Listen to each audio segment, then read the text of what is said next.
আসসালামু আলাইকুম সবাইকে। সবাই কেমন আছেন? তো আমি আরেকটি ব্লগ নিয়ে চলে এসেছি। আজকে হচ্ছে গরুর মাংস রান্না করছি একদম ইজি ওয়েতে। রাঁধুনি রেডি মিক্সের যে মাংসের মশলা আছে সেটি দিয়ে আজকে দেখিয়ে দিব। আর এটা ইউজ করলে খুবই ইজি, কারণ যখন হাতে একেবারেই সময় থাকে না তখন কিন্তু ঝটপট করে আমরা গরুর মাংসটা রান্না করে দিতে পারি। কারণ হয় কি, যে হঠাৎ করে যদি মেহমান চলে আসে আমাদের কিন্তু হাতে একদমই সময় থাকে না। তো চলুন আজকে খুব সহজে দেখিয়ে দিচ্ছি। এখানে পেঁয়াজ কুচি নিয়ে নিয়েছি, সাথে কিছু গরম মশলা, দারচিনি, এলাচ এবং তেজপাতা, সাথে নিয়ে নিয়েছি আদা পেস্ট এবং রসুন পেস্ট। এগুলো হালকা একটু তেলে ভেজে এখন দিয়ে দিয়েছি সামান্য পরিমাণ পানি। আমি মশলাগুলোকে একটু কষিয়ে নিচ্ছি।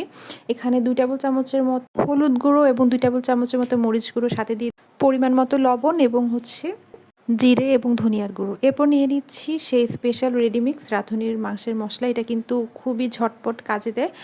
তো যখন হাতে একদমই সময় থাকবে না এবং মেহমান হুট করে চলে আসবে, তখন কিন্তু আপনি এটা দিয়েই কিন্তু আর কিছুই লাগবে না, জাস্ট এই তো যেগুলো দেখিয়েছি সেসব মশলা দিয়ে কিন্তু সহজে হয়ে যাবে। তো আমি একটু নেড়ে চেড়ে নিচ্ছি, তারপরে একটু হালকা কষিয়ে মশলাগুলো হালকা কষিয়ে আমি এখানে মাংস দিয়ে দিচ্ছি। মাংস দিয়ে আমি কিছুক্ষণ একটু নাড়াচাড়া করব। এটা কিন্তু একেবারে কম সময় লাগে, মাংসটা হতে যতটুকু সময় লাগে ঠিক ততটুকুই।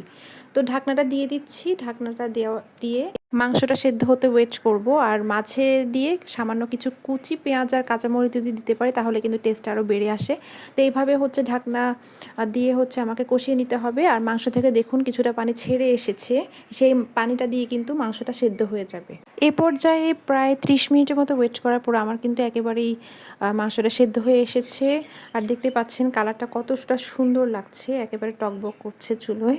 তো দেখে মনে হচ্ছে এখনই খেয়ে ফেলি, তাই না?